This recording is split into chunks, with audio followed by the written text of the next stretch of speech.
Well, hello and welcome back to Storytelling on the Plains. I'm Irene and I'm your solo host today as Connor couldn't make it. And it will be for the next two episodes because this is going to be a two-parter and hopefully it's interesting. Last time on Storytelling on the Plains, we talked about Morgan's Cowpoke Haven and how its beginnings were associated with the Spade Ranch. So since I had almost all of the research together already, I decided to sit down and write about one of the most famous ranches in the country during its height.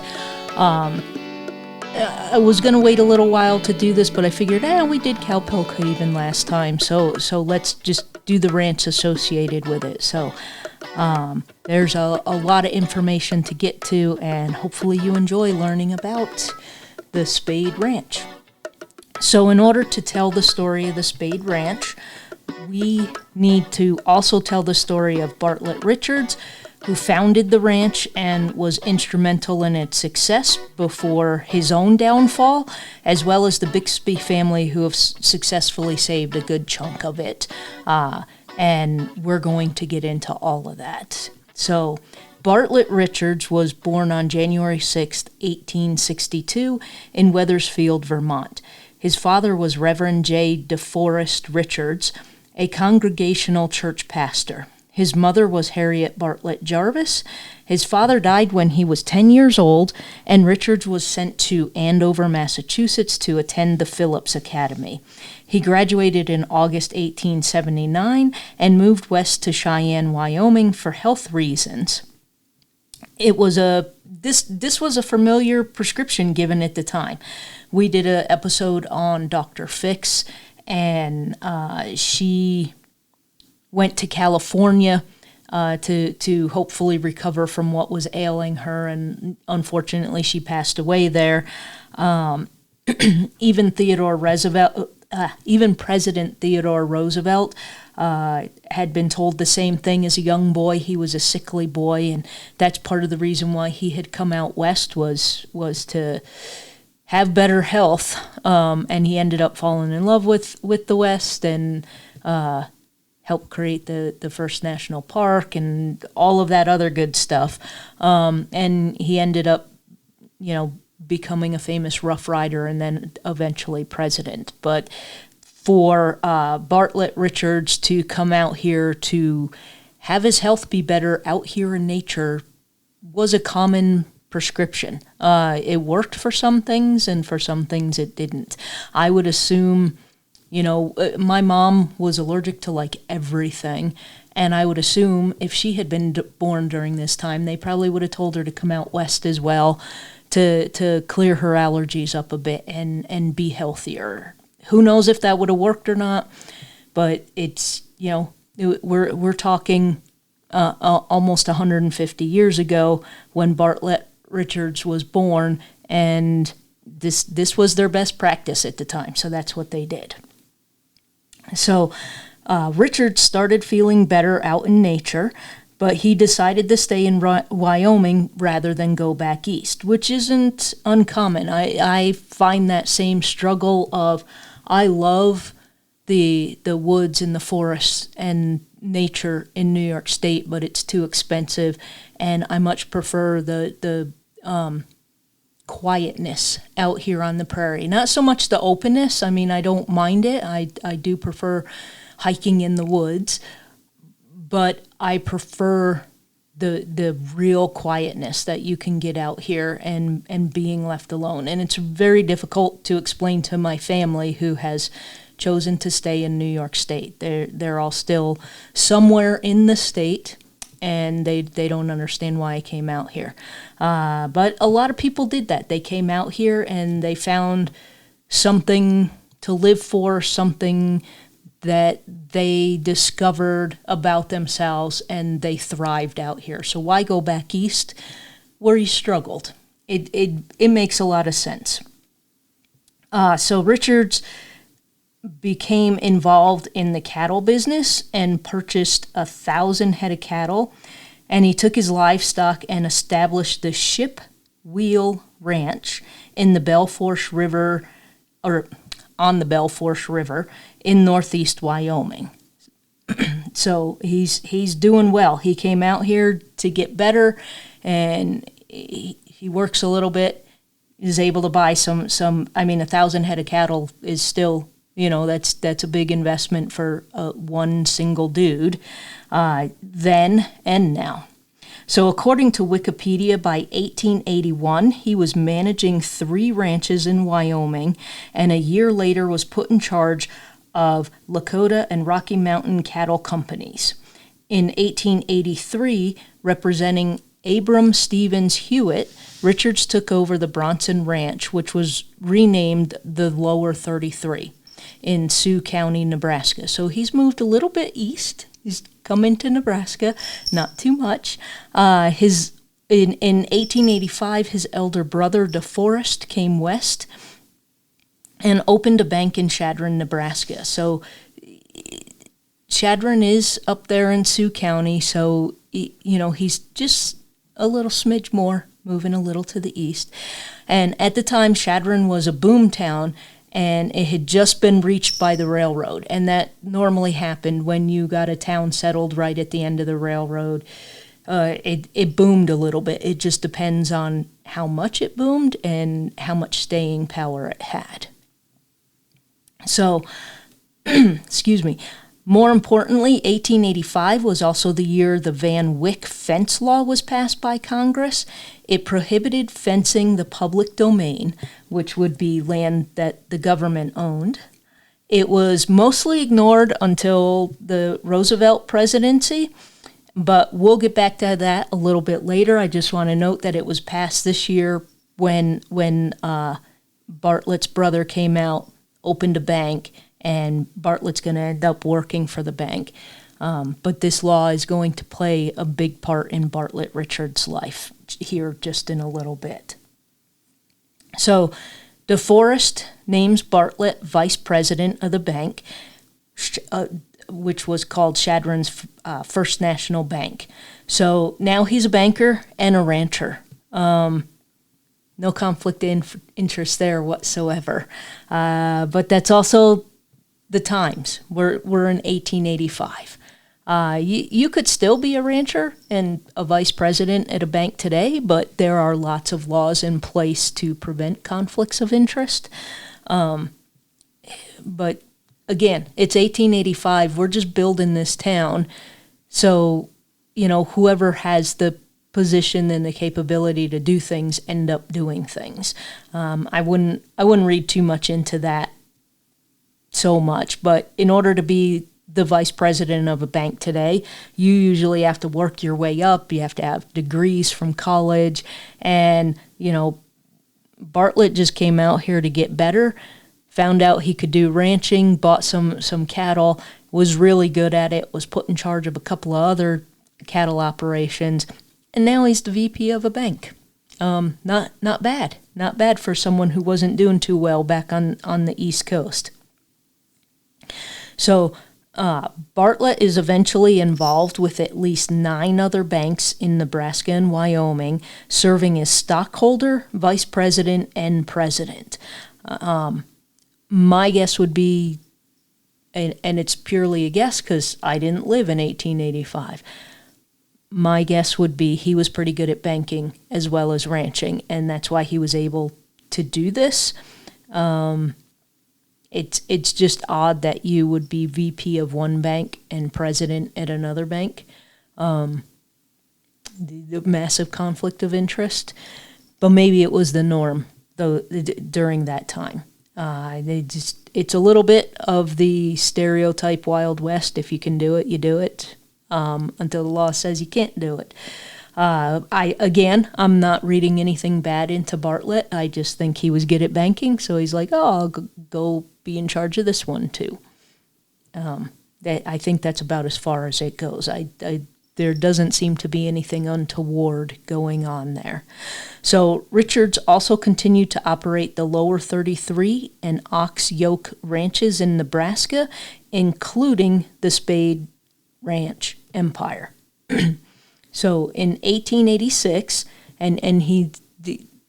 we're getting to the Spade Ranch, so just bear with me here a minute while I give you the rest of the backstory. So in 1886, Richards has to deal with a blizzard over in Wyoming, and he decided to seek out better rangelands for his cattle. For anyone who's not familiar with the weather up in northwest Nebraska, northeast Wyoming, it can get really, really bad. We've had blizzards multiple times over the last century or two, and even just regular winter, although the last couple of years our winters haven't been too bad here in western Nebraska, in Scottsbluff in particular. I'm not talking up north where Bartlett Richards was. It's been a little bit dry, and we're now in drought conditions, but the blizzards easily wipe out your entire herd. I've seen it happen since I've lived here in the last 20 years, and it's not a pretty picture, and it can completely ruin you if this is what your lifestyle is, or your livelihood is. And for Bartlett, he's seeing that it's a little bit harsher in Wyoming, which it always has been. If you even going back to reading about the folks that came over on the Oregon Trail, they wanted to be through Wyoming before the snows hit, because there's a good chance you're going to die. So it's not pretty. It's harsh out there in the winter, and back then even more so. So he decided, I'm going to look for better rangeland for my cattle. And he found it in the Nebraska Sandhills. So along with his partner, J.J. Cairdes, and I may be pronouncing that name incorrectly. It's C-A-I-R-D-E-S. I apologize if I said it wrong. Just try my best here. So they founded the Spade Ranch in 1888 in Ellsworth in Sheridan County, Nebraska. So he's coming even further east from Chadron. It's not too far east, but it's definitely in the Sandhills, where Chadron is on the very, very edge of the Sandhills. You can go up in the Chadron area just west of town, and you can kind of see where the Sandhills begin or end, depending on your preference. So Richards found that the area was more suitable than Wyoming, so he's bringing all his cattle over here. And a few years before, so he does this in 1888, and a few years before, in 1879, ranchers on the edges of the Sandhills found something important about the land. So that year, storm-driven cattle from the Newman Ranch disappeared south into the Sandhills area previously avoided by cattlemen. An expedition was organized with ranch foreman Billy Irwin in charge to venture into the Sandhills and round up the scattered cattle. During the roundup of these cattle, other wild cattle were found. The wild cattle had grown fat, even though unintended, during several winters. So these folks that were already out here ranching on the edges of the Sandhills lost some cows. They ventured south into the Sandhills, and some folks were sent down to check them out, and they found wild cattle that are fat. They're doing all right out here, and they're like, okay, well, what's going on that they're able to survive, and maybe we can ranch out here too. So on the fourth week out, and running low on provisions, the Newman cowboys camped along a lake where where all they had to eat was bean soup. They called the lake Bean Soup Lake, which is 4 miles east or 6 kilometers east of what would later become the headquarters of the Spade Ranch. And I apologize for the stuttering in the language. The e-reader that I use, I need to dig into its menus, because it breaks up a word at the end of a line, but not where it should. For example, Bean Soup Lake, it separated it, B-E, and then the A-N was on the next line. It should not be separated because there aren't, the word doesn't break up. It's one word. It's not like cattle where you can break the word up. So that's throwing me, and I got to see if I can fix this in the program, so I can read a little bit smoother. It is a bit frustrating when you know how to say a word and then it's broken up weirdly, because for me, my brain just wants to break that word up the way that it should be broken up, but I'm looking at it broken up in a different way, and my brain's trying to reconcile it while at the same time screaming, just keep reading. So I apologize if you hear me do that. That's probably what's happening, and hopefully I can get that sorted out by the next episode. So according to Wikipedia, on August 10th, 1888, Bartlett Richards bought Bennett Irwin's filing near Bean Soup Lake in Sheridan County. The log house from the Newman Ranch was disassembled and moved to its new location in the Home Valley, making it the first building erected in the newly formed Spade Ranch. And so even today it's called the Home Valley. And it's basically just where all the buildings were to start and where they mostly are today. During the 1890s, Richards developed the almost 800 square miles, or 2,100 kilometers squared, in Sheridan and Cherry counties into manageable units. Ranching activities occurred year-round. Following the breeding schedule, spring was calving and roundup. It's still that way today. Summer activities included harvesting hay to use for cattle feed in the fall and winter. Additional laborers were often hired to help with this task. During the fall, fire guards were plowed to prevent fires from spreading, as the pastures had dried by the summer and cattle were shipped by railroad to markets in Omaha and Chicago. Year-round activities included providing beef for the Indian agencies and building fences. Initially, fences created corrals at the ranch headquarters. By the early 1890s, fencing of grazing areas increased. The number of widespread roundups in the area may have increased the desire to fence in areas. So we're already starting to get into the fencing issue here, and while while I'm talking about the fire guards, the South Fork fire up near Fort Robinson has been 100% contained, and last week firemen were just staying to keep an eye out for hot spots, but it's okay. And hopefully in the fall I'll be able to get up there and see how things are. I don't think I'll have any time during the summer of 2026 to get out there. But back to the Spade Ranch. The Chadron Advocate reported in 1891, Bartlett Richards has received the beef contract at Pine Ridge Agency for the ensuing year. The amount is 6 million pounds. This will require 6,000 head of cattle. The Spade continued a contract with the Pine Ridge Agency until 1896. Even though the agency provided good business, most of the steady business came from shipping cattle to packers or feeders in the Corn Belt.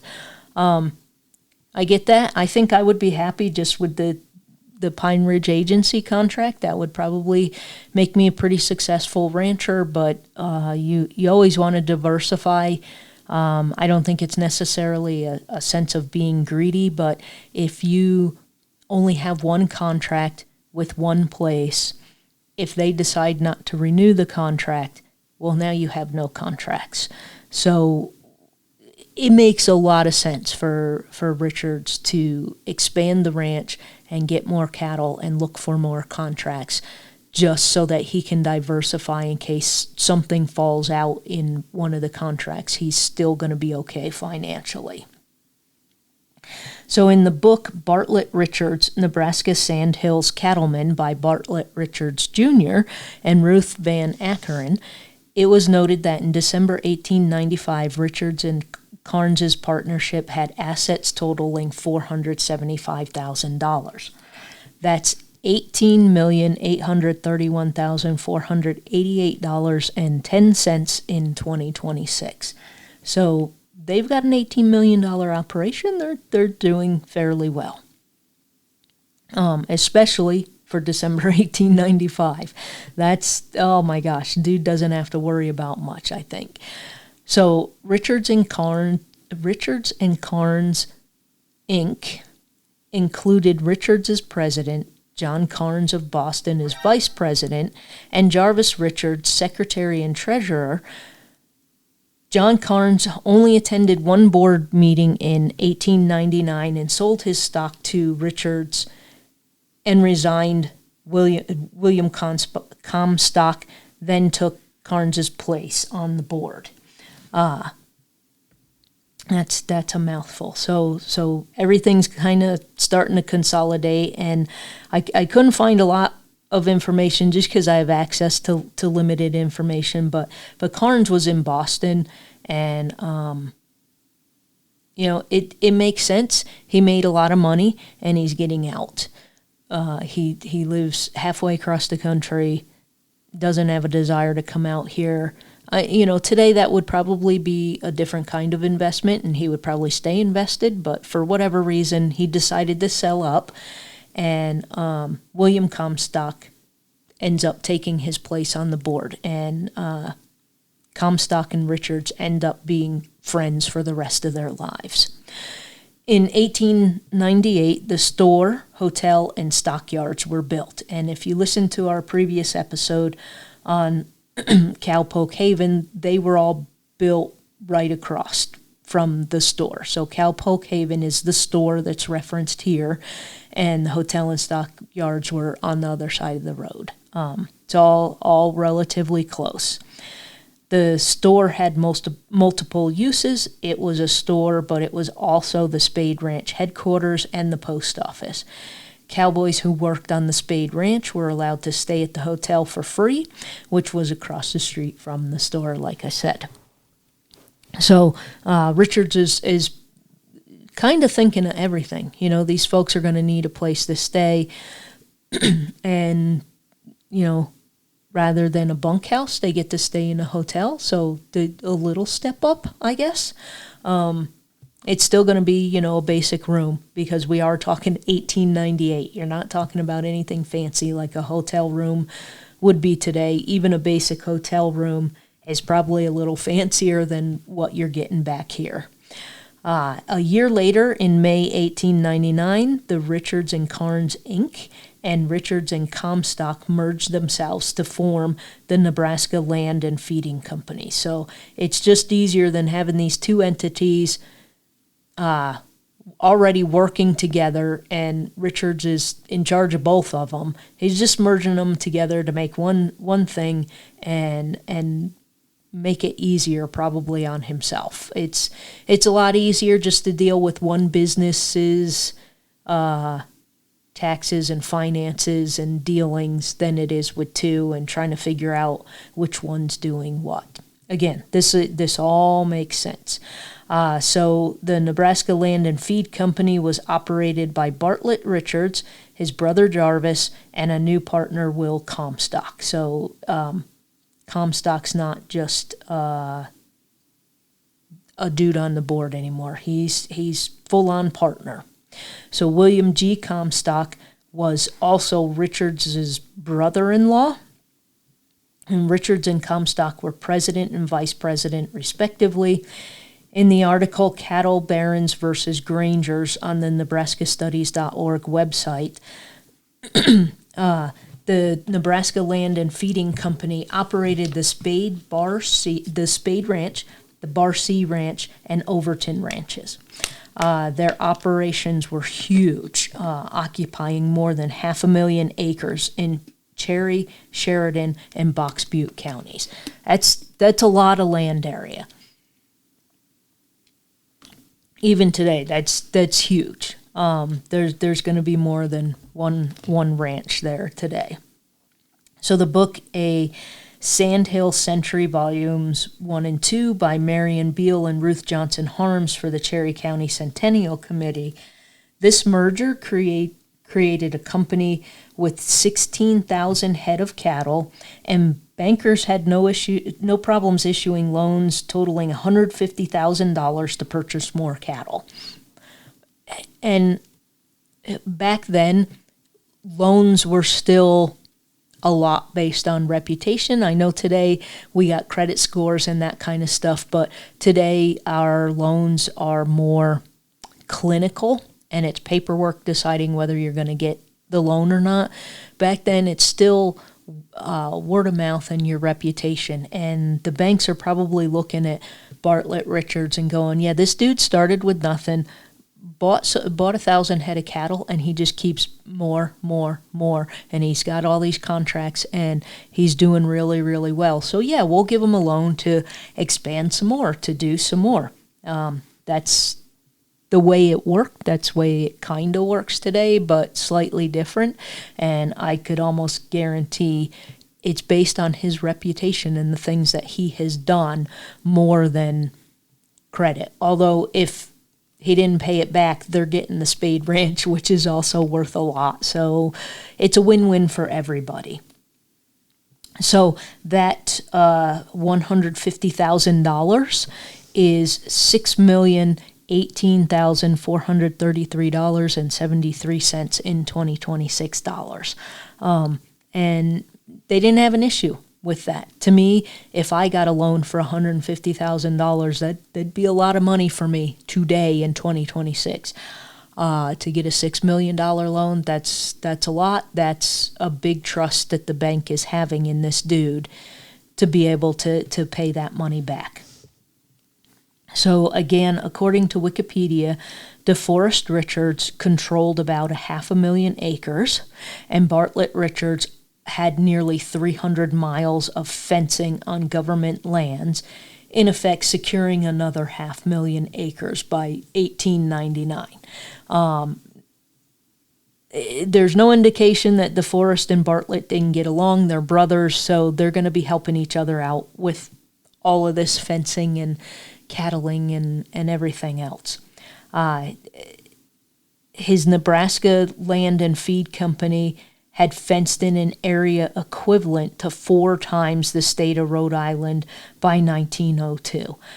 That's huge. I've read many times, and I don't have the square mileage, but Sioux County, Nebraska, is bigger than the state of Rhode Island. So to me, that's a gigantic plot of land that he has fenced off for himself. And again, the fencing is going to become an issue. Jarvis Richards fenced in Colorado acreage in addition to helping his brothers and their operations. So DeForest and Bartlett are up here in Nebraska, and Jarvis has got his cattle down in Colorado, and he's helping them all fence everything off.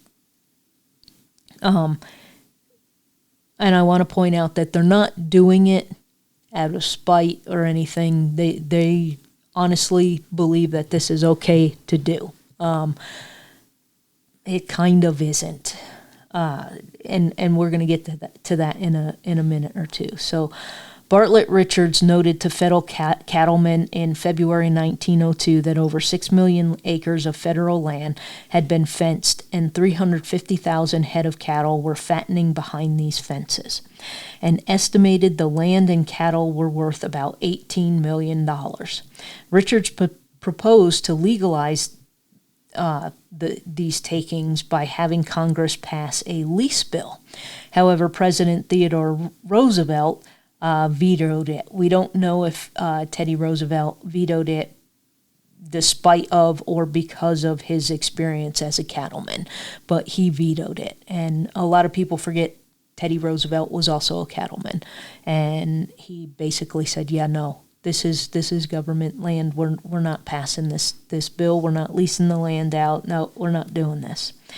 So part of the reason why Richards and Comstock were able to do all of this is they were following a custom of the day. I personally think it's shady, but every cattleman is doing this and is participating in this practice. So they encouraged old Civil War soldiers, widows, orphans of soldiers, and the elderly to claim their piece of land under the Homestead Act and then deed these buried claims to the Nebraska Land and Cattle Company. And so basically, the Homestead Act allowed you to come out here and claim your piece of land, and there were some requirements for it. You had to work up the land, and, depending on which type of land you got, there were different requirements to it. And essentially, Richards could fulfill their requirement under the Homestead Act, and they didn't ever have to come out here. They could just lease the land to Richards, and then they could graze their cattle out there. It's kind of shady. It's kind of, it's kind of those things where probably by the letter of the law it was kind of okay, but not the spirit of the law. And I want to read to you from History Nebraska's mention of Richards about this. During the late 19th and 20th centuries, the Spade Ranch was one of the biggest ranching enterprises in the country. With it, Richards and Comstock played an important role in the development of cattle ranching in Nebraska. Their empire allowed the Spade Ranch to grow into a vast and highly organized operation supported by fencing, wells, windmills, trails, and telephone lines, helping demonstrate that the sandhills could sustain large-scale grazing and improved cattle production. The phone lines were put in sometime in January 1899, and the ranch telephone company connected Ellsworth to Gordon, with plans on expanding that. And Richard was also the phone company's president. So again, he's innovative. He understands we need to get phone lines in here, and that will help the business better. But he's also making money off of it because it's his phone company and he's laying the lines. So he's charging the customers and he's making money. So he's done a lot of development of the lands. He's a really, really good rancher. It's just, how shady are you being with getting more land? These folks are kind of being duped. They're either leasing the land to him, but more likely, like 99% of the time, they're deeding those claims to Bartlett Richards, and it's something people did out here. The railroads did the same thing. They wanted to come into an area, so they would plot where they wanted their line, and they would buy up the deeds of the people who had the claims on this land so that they could do it. And it's a case of the same thing we experience today with technology. This hasn't been done before, so these folks are like, well, this seems reasonable, let's do this, and then it gets done too much, and people realize, yeah, that probably wasn't the right thing to do, now we got to put laws into place. So it gets kind of hazy. I don't think Bartlett Richards was doing anything bad, per se. We can look back on it today and go, oh, yeah, that's really, really shady, dude, you shouldn't have done that. But when everybody's doing it at the time and there's no law stopping it, even though there is this fencing law, it's not being enforced, people are just going to do it. So I don't think he was mean-spirited or a jerk or anything because of that. It's just this is what everybody does, so we're going to do it, and we're going to keep expanding the ranch. So as I mentioned in the episode about the general store on the property known as Cowpoke Haven, Spade Ranch had more than 500,000 acres and a herd of 60,000 cattle at its peak. And I want to provide a little detail on why this was such a big deal. We already know Richards was he was a dude of his time. It's shady looking back on it, the way that he kind of expanded, but we could sit here and debate all day about whether it was the right thing to do or not. He obviously thought it was the right thing to do. There's no government coming out and saying you can't do this, so he just keeps practicing the way that he has always practiced, and he's fairly good at it. So, sorry, throat's a little bit dry today. So in 1901, Richards had 400 sections of land surveyed north of Ellsworth, Nebraska, and placed a 4-wire fence around the 250,000 acres, which is the equivalent of 100,000 hectares, if I got the math right there. This area included government-owned land with 30 reservoirs, each of which had 2 or 3 windmills and water tanks for the stock. The fencing of pastures was necessary to prevent scattering of cattle and preserving breeding. To protect grazing land from settlers, the ranches, such as the Spade, filed 160-acre homesteads where they had built fences. For example, the Spade Ranch paid Civil War veterans, their widows, and others to make the land claims and then transfer the leases to the ranch. This method allowed ranches to protect ranges and buy time in hope that a leasing law would be passed. The first batch of Civil War widows filed for the Spade Ranch in July 1902, and within a month, enough widow claims had been added to cover the western side of Richard's southern pasture. So everyone recognizes that something is going to have to be done about the fencing. Richards hopes that he can get some folks to pass a law that will be in his favor. The government wants stuff in their favor.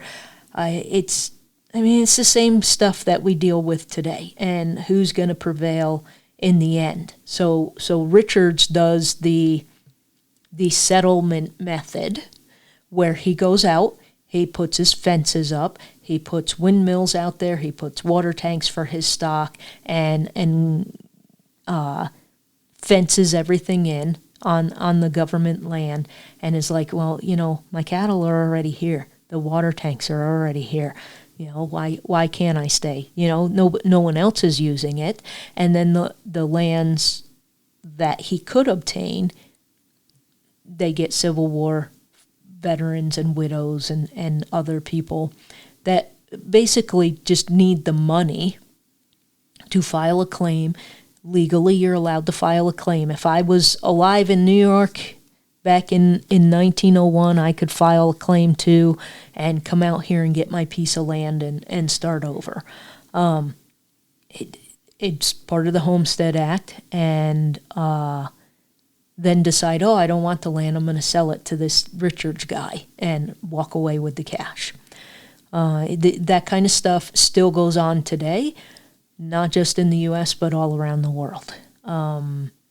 So it was a known practice. We look back at it today, and we think that kind of practice is shady because you should do things the right way. But back then, there wasn't really a right or wrong way. And I'm not going to pass judgment on Richards for doing what everybody else was doing. And he was hoping, and I think he thought the law was going to fall into his favor, which it did not. So let me grab a drink here, and we'll continue. So Comstock lived in a sod house on the property.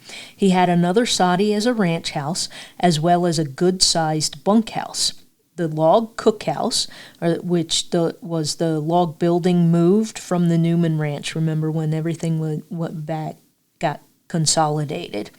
There was a barn, feed yards, large corrals for working with cattle, breaking horses, branding and dipping cattle, a blacksmith shop, a machine shop, and the ranch store.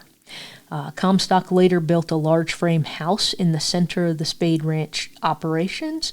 I'm guessing the soddy got tiring after a while. I don't know if you've ever seen a soddy or been in a soddy, but if you got a nice wood frame ranch house, it's way better than crap made out of sod.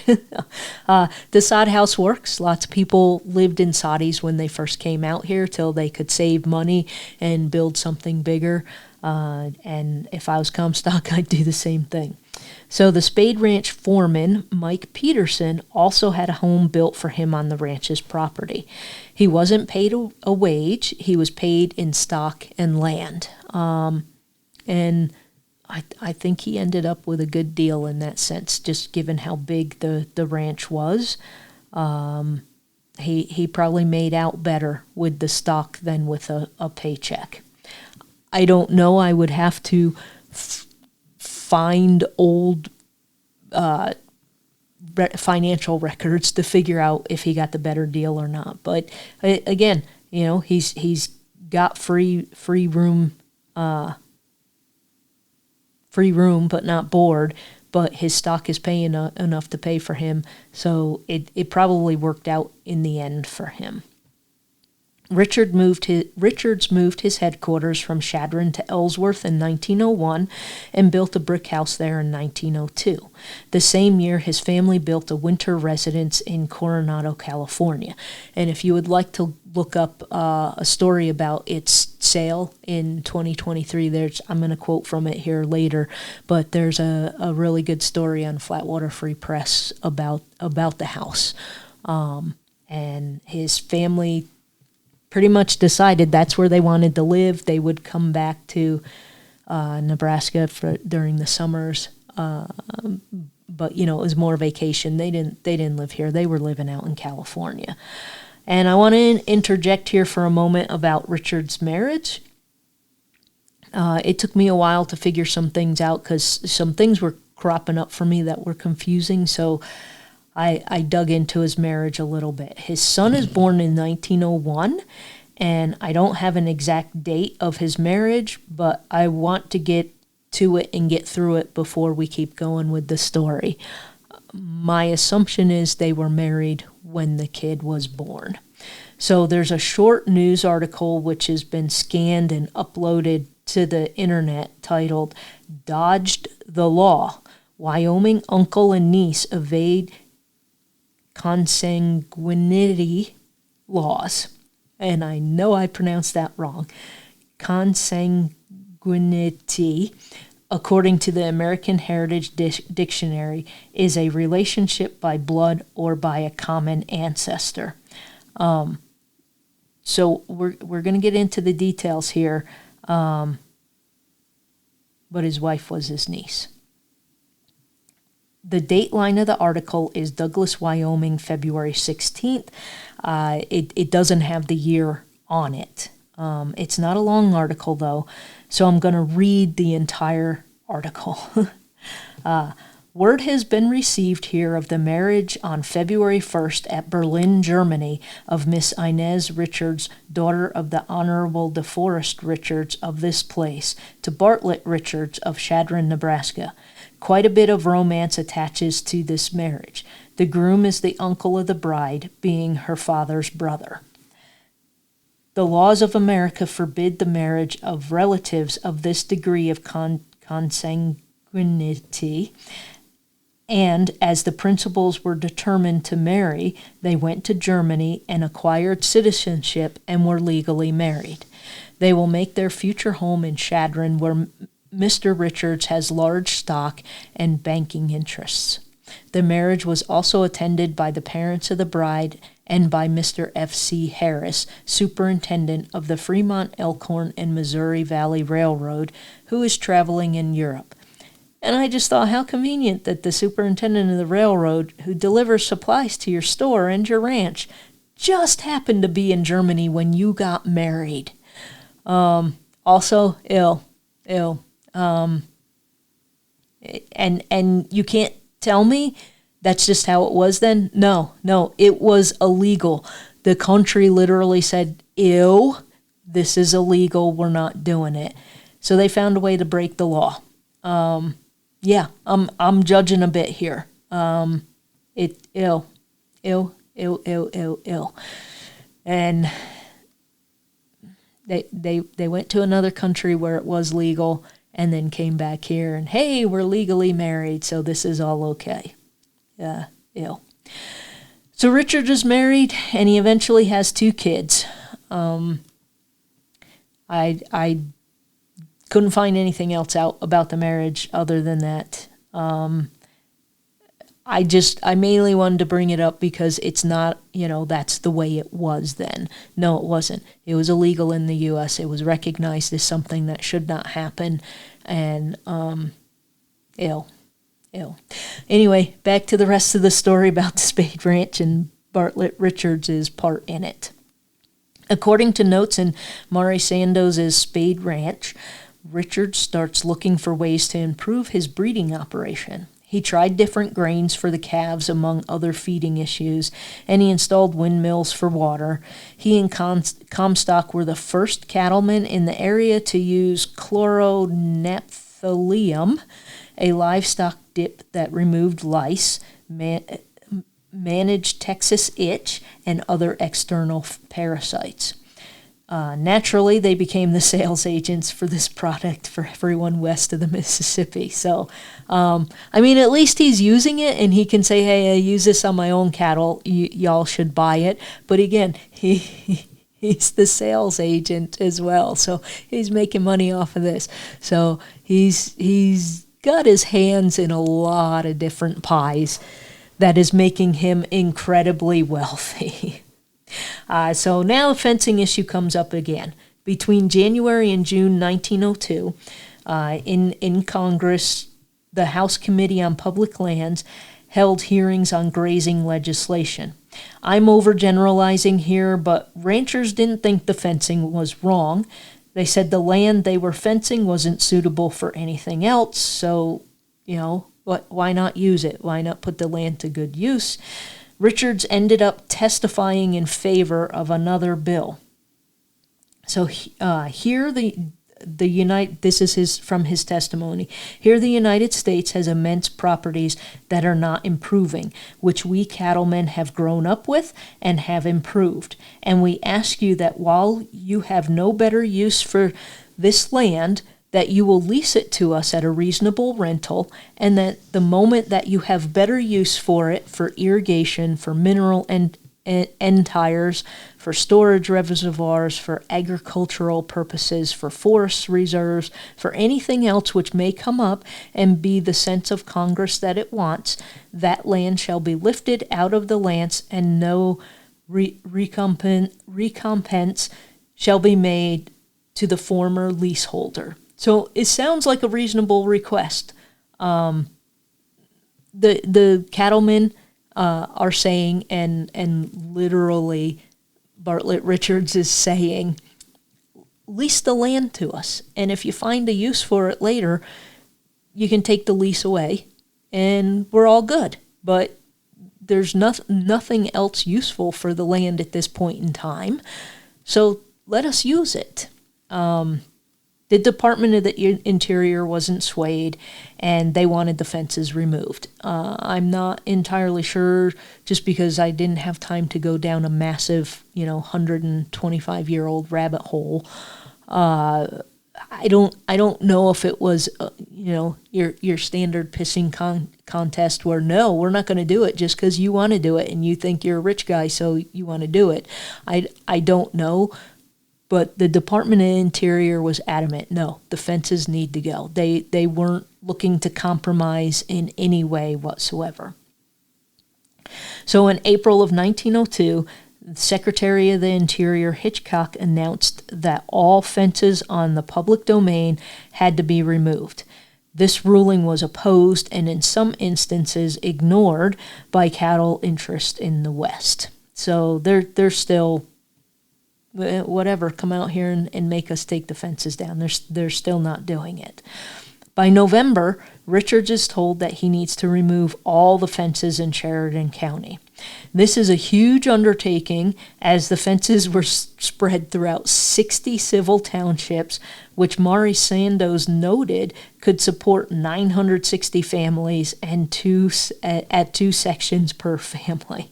So he's got his fences all over western Nebraska. Even if he complied immediately, it's going to take a long time to get these fences down. But he's not. He's not taking the fences down.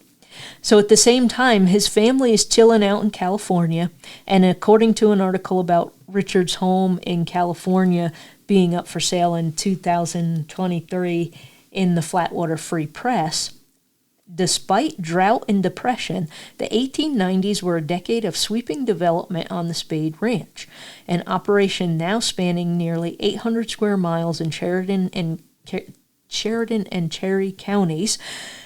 By the turn of the century, newspapers nationwide often referred to Richards not merely as a rancher, but a wealthy cattleman. Yeah, because he's not just, I have friends up in Sioux County. They're ranchers. This dude was a wealthy cattleman. I mean, he built a mansion in California where his family gets to live while he's here doing his ranching stuff. You don't have such an operation and just be an ordinary rancher. He's a wealthy cattleman. So though he built a stunning home at the Spade Ranch headquarters in tiny Ellsworth, Nebraska, the rest of his family spent more and more time in Coronado. By 1903, even Richards' mother, Harriet Bartlett Jarvis Richards, had comfortably settled in. They hosted garden parties and fundraisers and a musical for Harriet's birthday, costumes and old Irish ballads, and a wedding reception for Spade partner Will Comstock, too. Will was his brother-in-law, so it makes sense that they had it there. They built a garage for Richard's new cars when the word garage still required quotation marks. They welcomed their fourth child, Elise. Inez named the mansion Tranquillo, a musical derivative used to indicate a calm or relaxing manner. Whether her husband ever obeyed the directive, given the chaos back home, is another matter. So the families live in large. They are wealthy. They get all the money and the benefits of this massive cattle empire while hanging out and hobnobbing with the rich folks in Coronado. And they are the rich folks in Coronado. And they're far, far away from the sandhills in Nebraska. So I just referenced the house there because that's where everybody's living, is out there in California. They're super duper wealthy. But back in Nebraska in 1903, the Hereford cattle on Spade Ranch won the grand prize of the American Royal Stock Show in Kansas City, Missouri, for the best of any breed in both yearling and calf competition. So it's not just that he's got this massive cattle operation. He is really good at what he does. But not everything is going well for Bartlett Richards. And we're going to get to that in part 2 of the story. For now, this is all background of how the Spade Ranch built up, and we're going to get deep into what happened with the fencing and what happened to the ranch later on and where it's at today. Hopefully you'll stick with me and come back for part 2, and you enjoyed it so far. For now, I'm Irene, and this is Storytelling on the Plains.